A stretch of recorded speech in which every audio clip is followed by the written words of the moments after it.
trial of 12 people and decide his guilt or innocence. So discussing specific items of evidence is just not appropriate at this point. I will say this, and this is probably a question that I will answer at this point, that we have not recovered Kristin. We will continue to focus on finding her remains regardless of any court action. So we will continue the process of finding out where Kristin is. We know that's an important part or important issue with the family. When I took office, one of the first acts that I mentioned was re-examining starting from the beginning, and I often tell people this, that law enforcement solves crimes really two ways, through witnesses and physical evidence. When we lack witnesses, we rely on physical evidence. You hear it in the news all the time about physical evidence that has linked somebody to a crime. Well, that's extremely important to solving a crime. In this case, we were dealing with a case that was, at my point of coming into office, about 14 years old, which makes it very difficult. Since that time, I believe there's a list somewhere, I can't see it, probably somewhere over here. Thank you. That is highlighting what I'm just about to tell you. Since I came into office in 2011, we have served over 41 search warrants on this case, done physical searches of 16 different locations, one of which was back on the back hill, you may remember a few years ago, a complete re-examination of every physical item seized, submission of 37 items of evidence from the early days of the case for modern DNA testing, recovery of 193 items of physical evidence, new physical evidence. We've conducted approximately 137 person-to-person interviews, and in addition completed over 500 additional police reports. I can tell you this file, the size of it is probably in the size, if you put it on a hard drive, it's in excess of 3 terabytes. It's that much involved in this case. It's my hope that we're able to take the first step toward justice for the Smart family. Peace for the community, some justice out there for all of us, and most especially for Kristin. I have spoken to the Smart family numerous times, including this morning, matter of fact, twice today. I think they're feeling a bit of relief, but as you can imagine, until we return Kristin to them, this is not over, and we have committed to them that we are not going to stop until Kristin has been recovered, no matter what the cost, no matter what the time. We're committed to that, and I know they believe in us. I know they believe that we will find Kristin. So this afternoon, we have turned the case over to the San Luis Obispo District Attorney's Office. The way the process works, the warrants that were signed by the Superior Court allowed for the arrest and booking of Paul and his father, Ruben. Now the case has been handed to the District Attorney for review and their announcement of further proceedings. I'd like to thank my investigators. There was certainly the investigator that I introduced, Detective Cole, but there was Detective Commander that's in the audience, a new Detective Commander, many people over the years that have worked on this case. I think the people that are representing here today, myself, the Chief of Cal Poly Police, weren't part of this investigation, weren't part of this agency that we are all in when this happened. And I think the cooperation that's taken place, I know President Armstrong has really opened the door for us to do and provide us anything that he possibly can, including having this press conference here in Cal Poly today. So I'd like to introduce President Armstrong to say a few words.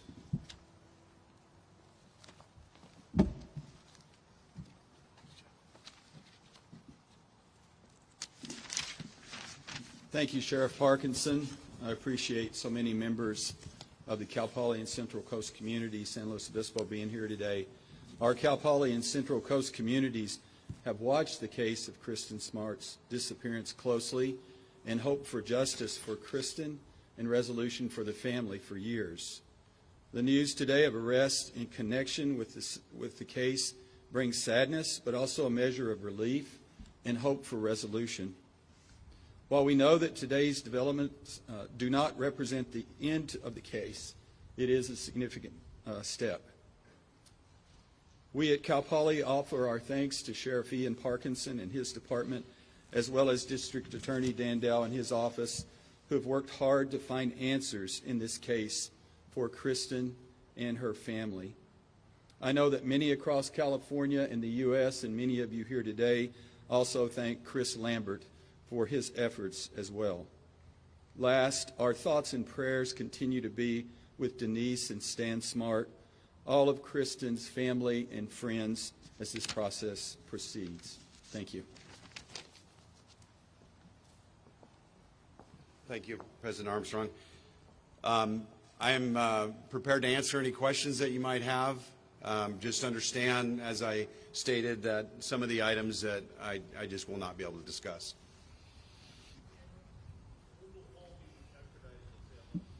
He was driven from San Pedro and booked into San Luis County Jail today already, so he's here.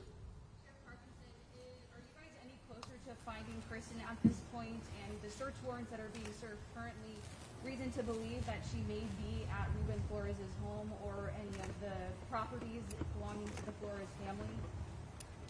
Well, the first part of the question is, are we any closer? And the answer is yes, I believe we are. But only time will tell. So if obviously we recover her, we'd be making that announcement today.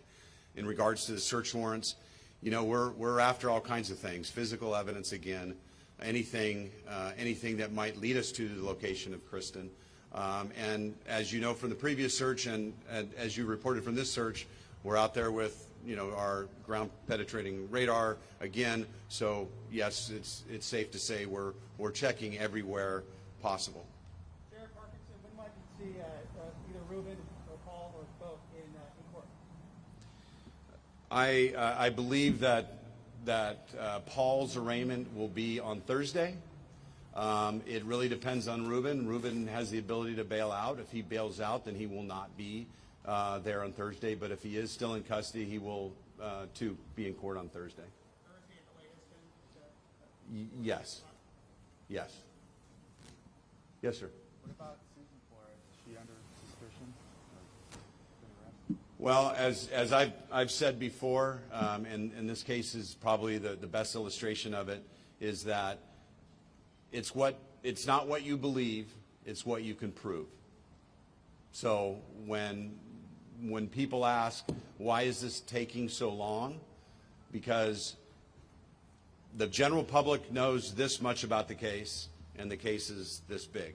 And so as it progresses, you know, and when I talk about that due process rights, we have a right, or we have a duty and obligation to protect people that are innocent as well as guilty. So we can't base arrest on what we might believe. It has to be based on physical evidence. Talking in general about the physical evidence, and was any of the physical evidence that it belonged to Kristin Smart, you believe, and was any of that physical evidence found in one of the Flores' homes? Let me see if I can answer it this way. Forensic physical evidence was located, and yes, we believe it's linked to Kristin, and yes, we did find physical evidence at least 2 homes.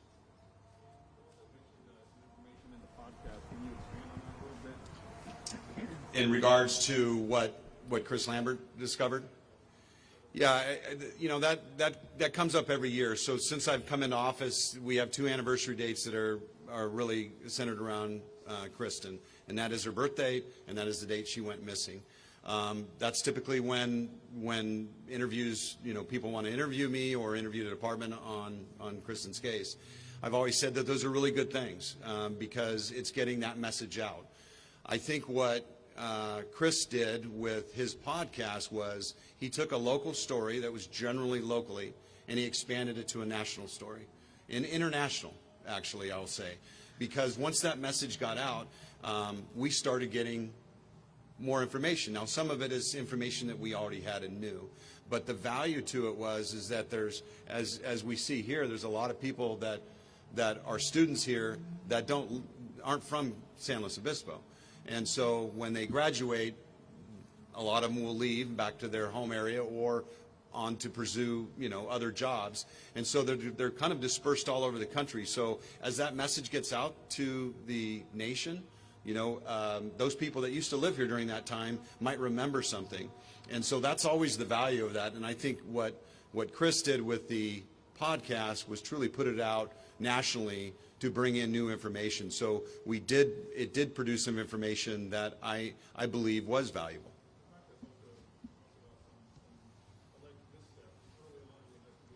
Can you talk about that? Do you believe there were missteps early on? Do you think this arrest should have happened, back in 1996, 97? First to the missteps, yes. I think, there were certainly some missteps. Were there some things that were done really, really well? Yes, too. You can be an investigator and look at a case that was investigated 10 years ago, look at that case and say, well, I wish they would have done this, or I would have done this. So you can always look back and see things that could have been different. But there really is no hiding the fact that there were some mistakes made early on, and it made it much more difficult. That first 48 hours is pretty critical in a missing person or a homicide, and there was mistakes made that made that much harder. And I think that's why when I talk about it's what you can prove, it's not what you believe, I think there's a lot of people that that listen to Chris's podcast and kind of either relived it because they were around during that time or learned of the story, and then what they tended to focus on was, hey, why aren't we moving forward? And trying to really impress upon people that our duty has to be to prove it beyond a reasonable doubt. It's not just we believe this person did it and we're going to pull them off the street and deprive them of their freedom.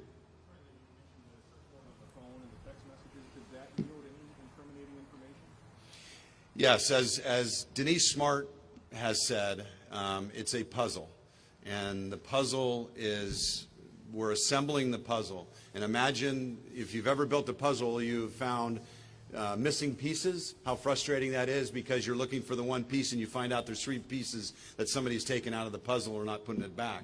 Well, this is what it has been. It's been a puzzle, and it's a very slow process to find each of those little pieces, because at the end of the day, we got to see what that puzzle reveals. And so that was something Denise said early on to me, and I absolutely agree with it. That's the slow process of this, and finding a little bit each place. So when you ask, was there something of value, my answer would be yes. There was something of value in various locations that kept coming up and coming to light.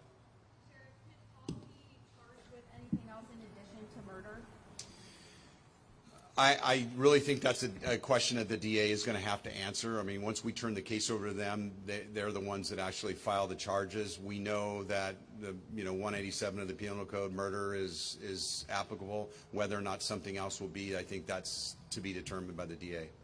Without finding Kristin, without remains or a body, how confident are you that physical evidence alone, will hold up in court? Well, you know what? You never know. I mean, you can have eyewitnesses, and it doesn't hold up in court because of either the admissibility or believability of the witnesses. So we don't know that until we try it. I'm confident that we have enough of a case to prove beyond a reasonable doubt. Now, the second part of your question is without Kristin. Well, there's cases all over the nation, what they call no-body homicides. As a matter of fact, there's a case in point that was on 48 hours up in Placer County where they prosecuted, were successful. It went through appeal, they won, and years later they actually recovered the female victim's body in that case. So it's done all the time. Well, I say it's done regularly is probably a better answer. So yes, I believe it can be done, and I think that the district attorney can be successful because I think there's enough evidence to support it. My last question is, this such a high-profile case, I mean, you can see the crowd that this has garnered just for this press conference. Do you think that this is going to be a fair trial in San Luis Obispo County, or will it have to be tried elsewhere? It's a good question, and I don't have an answer. Is there a chance that it's going to push for a change of venue? Yeah, absolutely. But that, again, is going to be a court function to determine. That's an item that will be placed in front of a judge to make that determination.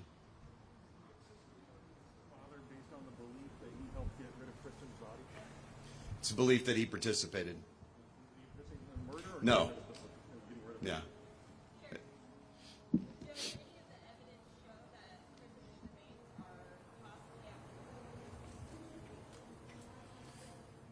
Can't comment on that. I can't discuss that other than to say that every location. I think I mentioned that we searched 18 locations, and most of those involved digs. The most significant one being on the hillside behind us. But we're going to continue until we find her.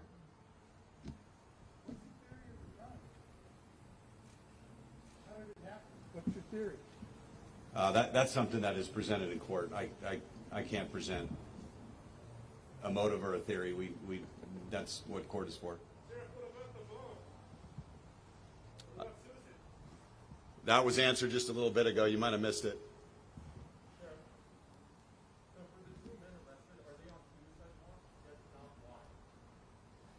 If not, why? Well, I can tell you this. Anybody that comes in on a high-profile crime, there's probably, I'd say, a dozen people right now in custody for murder. They're all on watch because of the level of their charges. And it's not just murder. It could be, any serious crime or high-profile crime. That's always an issue, and that's always watched for that specific reason. Did they give any information as the reaction to here when they were arrested, Paul and Ruben, what their reaction was? Or did they say anything? The only thing that's been relayed to me is that there was virtually zero communication, no response.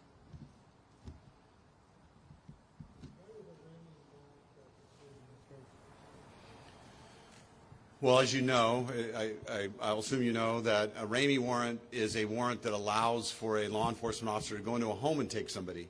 If it was purely an arrest that a peace officer has the authority to make, they could make that in a public place on the street. But if you're going into a house, you cannot make that without an arrest warrant. So in order to make sure that he was in custody, it was imperative that we went to Superior Court and a judge signed an arrest warrant, in this case a Ramey warrant, to allow us, if we needed to go inside a home to take somebody, that we could do that legally.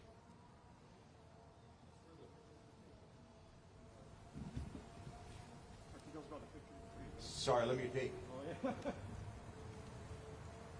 Yes. Those first two pictures of Paul were taken in San Pedro. And the third one was taken in Rio Grande. Did Paul or Ruben Flores say anything when they were arrested, and what did they say? No. Nothing of consequence. I mean, what was their demeanor? Were they surprised? I heard reports of Paul being in Arroyo Grande over the weekend. There you go.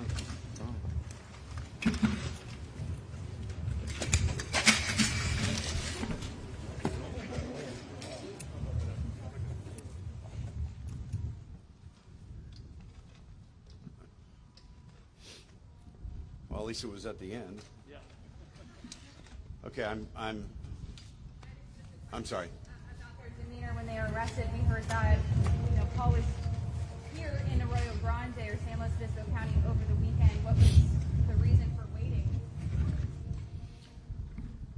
Oh, why not arrest them when he was in Arroyo Grande? We're well aware that he was in Arroyo Grande.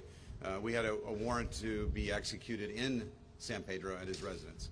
So, yes, it could have happened here and we could have gone down there. But, when you set a timeline, when you talk about an operation of that size, when I'm sending, 30 people or 20 people down to Southern California and 20 people here along with forensic people, it's a lot bigger operation than meets the eye. So either when you start planning that and figuring out what personnel you have, once you get to a timeline, it's just better to follow the timeline unless something really changes, and really that didn't change much. Okay, anything further, I'm going to refer you to my PO, Tony Coppola, and thank you for coming today.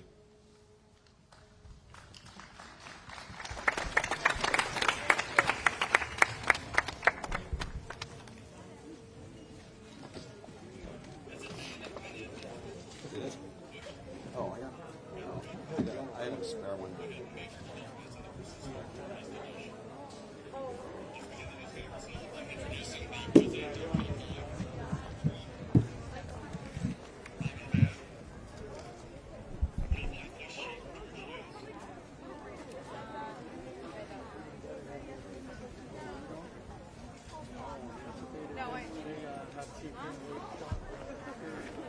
I'm gonna go stop that camera. Okay. Hey, Tony. Nicholas. Hey, Nick. Good to see you. Good to see you too. Thanks for having me.